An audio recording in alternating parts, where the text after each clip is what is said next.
ప్రస్తుత పరిస్థితుల్లో సినిమా నిర్మాణం అనేది చాలా కష్టమని ఇండస్ట్రీకి అర్థమవుతుంది. ఎందుకంటే చేతిలో డబ్బులు ఉన్నాయి కదా అని సినిమాని నిర్మిస్తే దానిని రిలీజ్ చేసుకోవడం కష్టంగా మారుతుంది.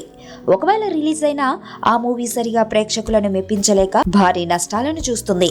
దీంతో నిర్మాతలు పీకల్లోపు అప్పుల్లోనూ నష్టాల్లోనూ కూరుకుపోతున్నారు. అయితే నిర్మాణంలో వచ్చే సమస్యలు ఏంటో బాగా అనుభవం ఉన్న స్టార్ డైరెక్టర్స్ సైతం పదే పదే సినిమాలను నిర్మిస్తూ చేసిన తప్పే మళ్లీ చేస్తున్నారు. అటువంటి వారిలో గుర్తింపు ఉన్న దర్శకుడైన వైవిఎస్ చౌదరి ఒకరు.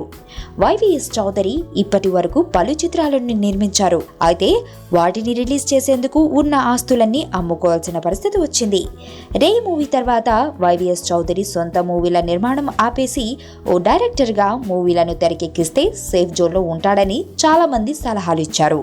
కానీ రే మూవీ తర్వాత వైవిఎస్ చౌదరి కొత్త మూవీని సొంత నిర్మాణంలోనూ సొంత డైరెక్షన్లోనూ చేపట్టేందుకు రెడీ అయ్యాడు.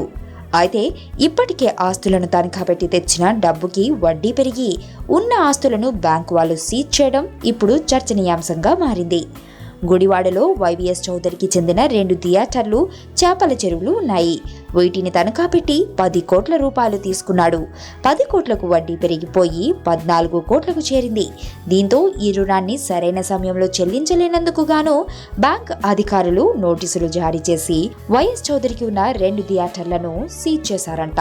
నువ్వు నా పక్కనుంటే ఏదైనా సాధించగలను నేత్ర.